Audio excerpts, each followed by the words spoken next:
Stand by.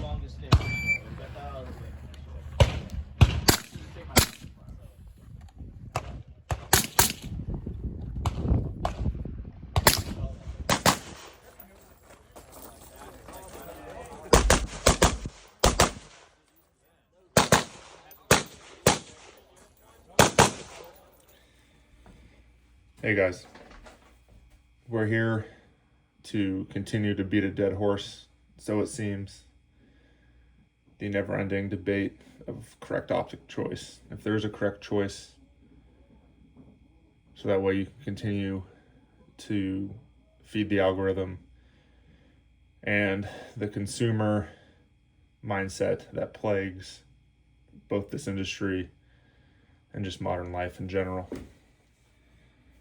But really, I didn't want to make this video just so you can hear nobody's takes on this.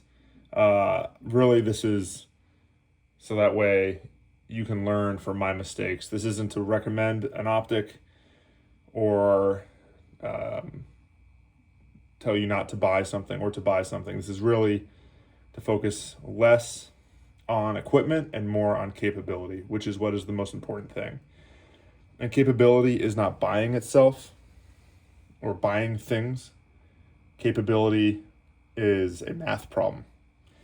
As much as I hate math and am not good at it, capability is equipment times skill times willingness to use said equipment as it's intended for, and said skill as intended for, willingness to develop said skill set as well. And it's multiplication, not addition. So if any of those three are zero, then the whole total is zero. So when I'm looking for an optic, I try to avoid looking at trends, trying to seek capability, also understanding where my own skill set is and how that capability is intended to be used, whether that is home defense, whether that is it hits the fan, whether that's competitive shooting, or whatever. So I like to break it down into three categories. So of those three categories, the first is caliber plus engagement distance, or intended engagement distance, equals the optimal optic. This is very dependent. 5.56 is obviously a very common one. So I tend to view 5.56 as a 0 to 400 or 500 yard round. Yes, it can go further. Yes, it's gone further. Yes, it has been used to great effect further. But after 400 or 500 yards, I view other calibers generally performing better. And so that's where you want to look for that transition, right? So for me, that 400 to 500 yard mark is kind of where 5.56 tends to die out. All right, and then you could say something like 6 arc, 6.5 Grendel. That's a really good 300 to 800, 300 or 400 to 1K round, right? And then say 6.5 Creed, 700 plus. General categories, not hard and fast rules. This is just one guy, kind of how my brain breaks this stuff down, right? So if I'm looking for 5.56 and I'm looking for a home defense gun, and I know that I'm realistically in this environment not going to leave the house, even if it hits the fan, I'm going to use it within my property, and my longest shot is 113 yards. From porch to road or wherever. That tells me that my optimal optic for that range is one thing or another, right? If I'm shooting a 6.5 Creedmoor gas gun and I'm trying to shoot consistently past 800, that's a different optic. The second category that I look at for the setup of the rifle, and I kind of got into this a little bit, is general purpose versus specific purpose. You could call it special purpose. I don't like to call it special purpose. People will confuse it with just an SPR or a rifle, right?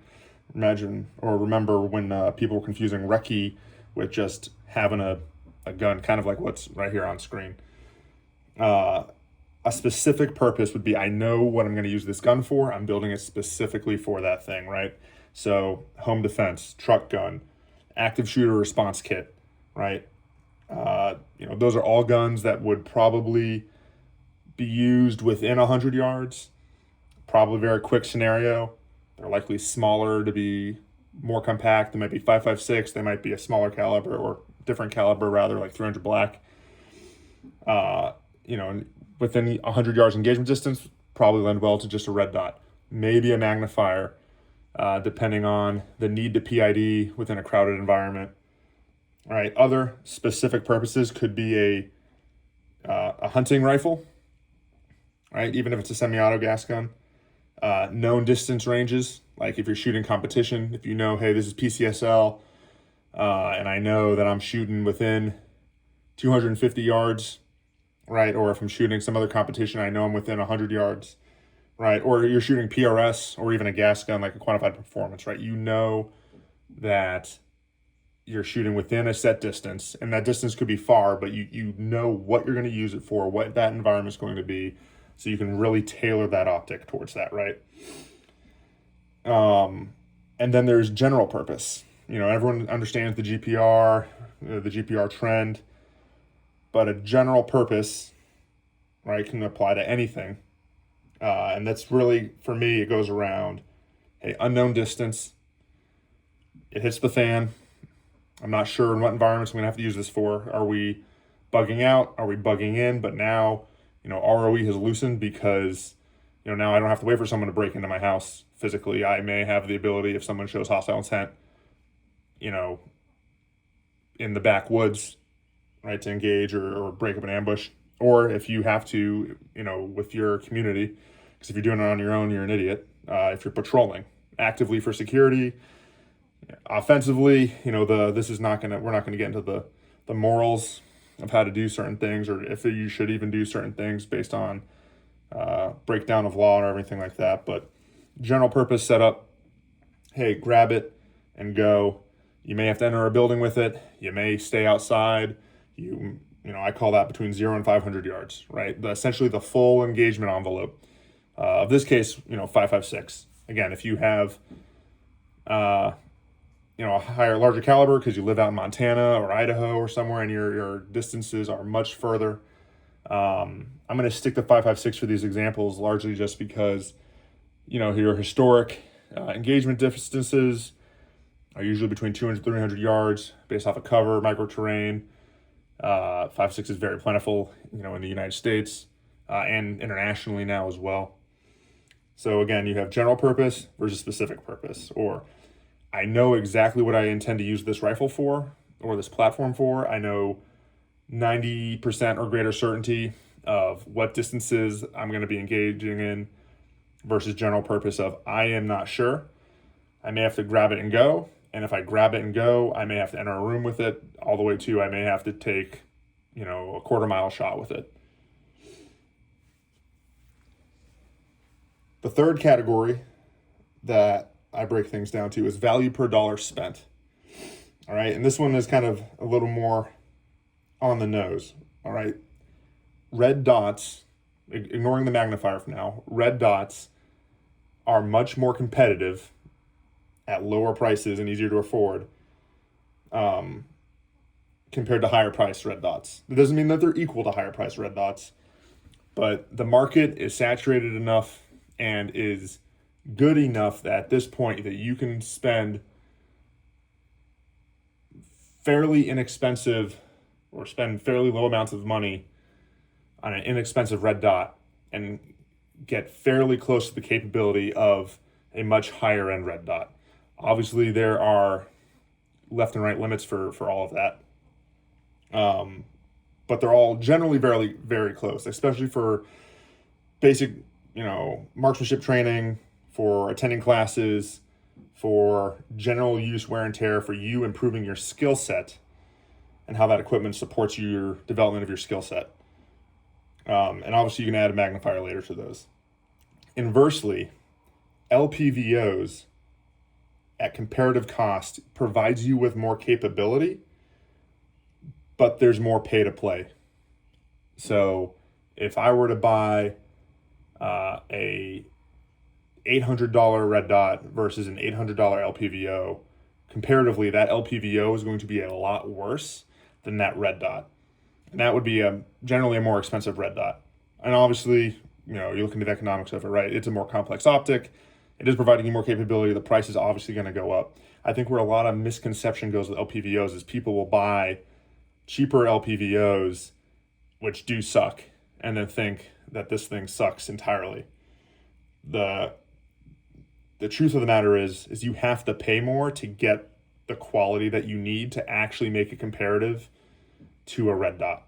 And if you can't afford that, that's okay. A red dot for 80% of things is gonna suffice. There's some niche capabilities that LPVO provides you with.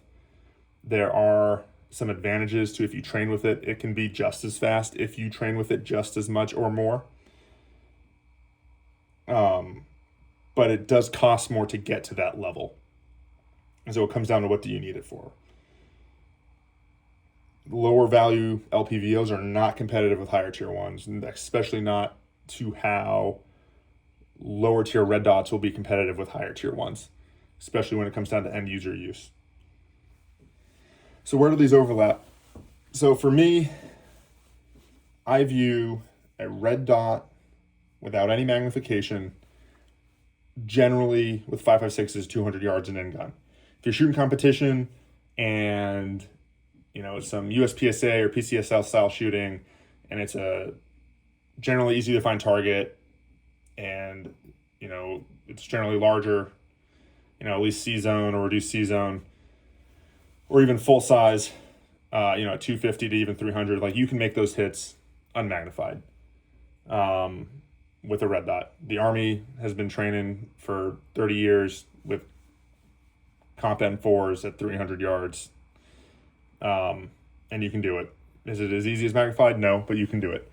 So generally, I consider 0 to 200 as you can get away pretty consistently with red dot only. Where a magnifier comes into play is if it's a force on force environment, if you're trying to really eke out that last, 2 to 300 a little more consistently,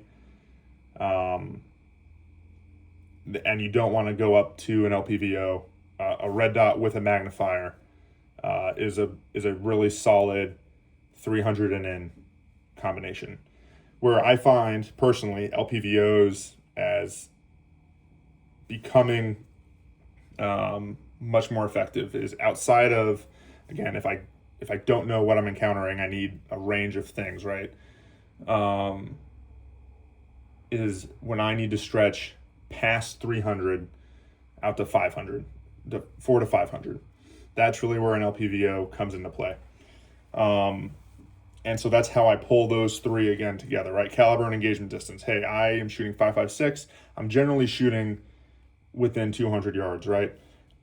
This gun on screen is a general purpose gun, you could call, right? I have the ability to shoot out past 200 with it. I do shoot out past 200 with it. I've consistently shot out to 500 with it. Am I the best 500 yard shooter? No, but I am able to, and this equipment lends to that ability, right? Or as a specific purpose. Hey, this is a dot gun. I use this for night vision matches. I use this as a home defense gun.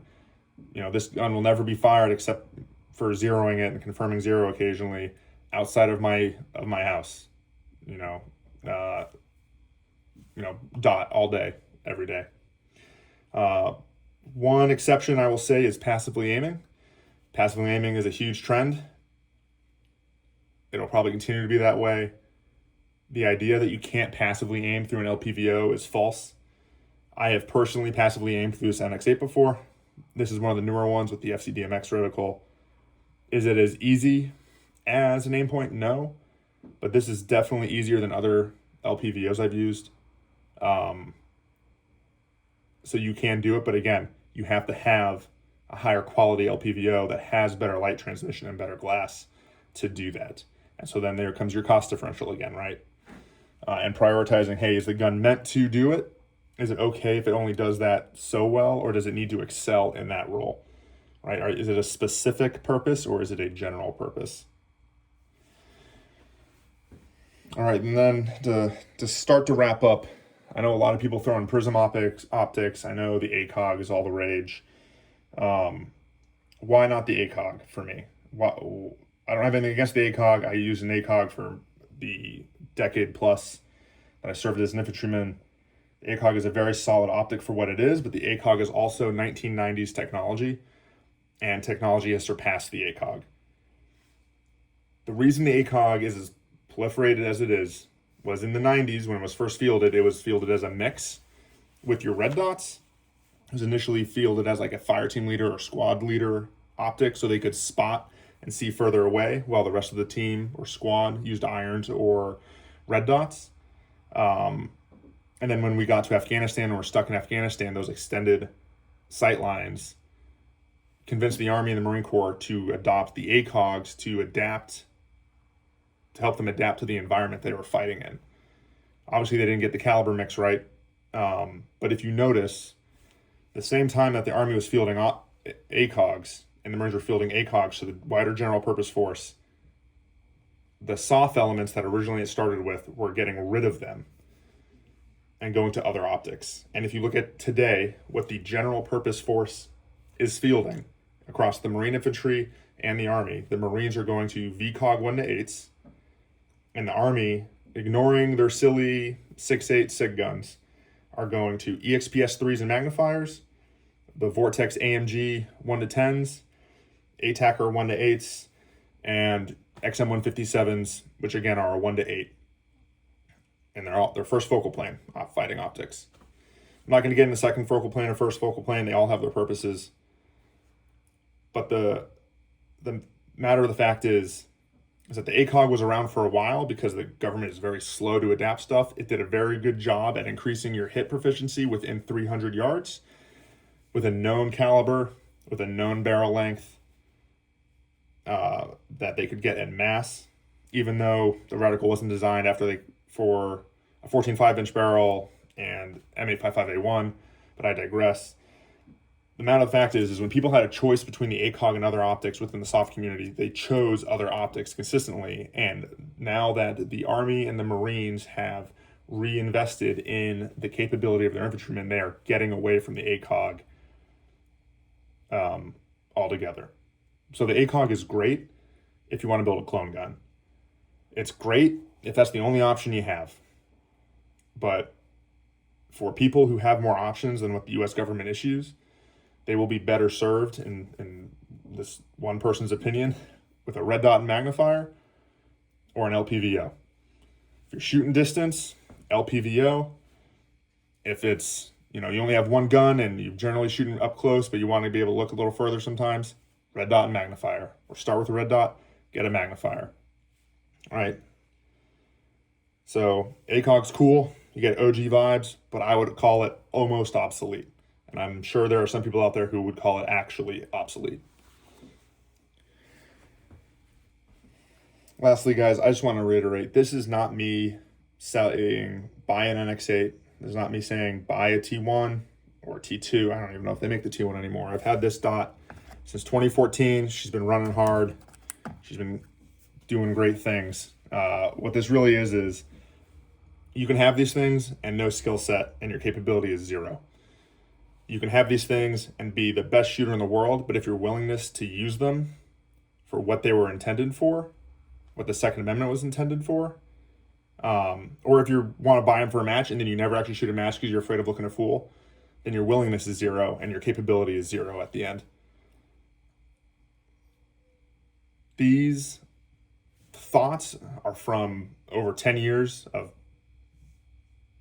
me thinking and making mistakes and making financial wins and financial losses based off of buying something, realizing that's not what it was because I was chasing trends or chasing equipment and not chasing true skill with what it is. So if you already have one of these optics, short of you being like complete not what I actually need it for, you stick with what you have and get really good with that.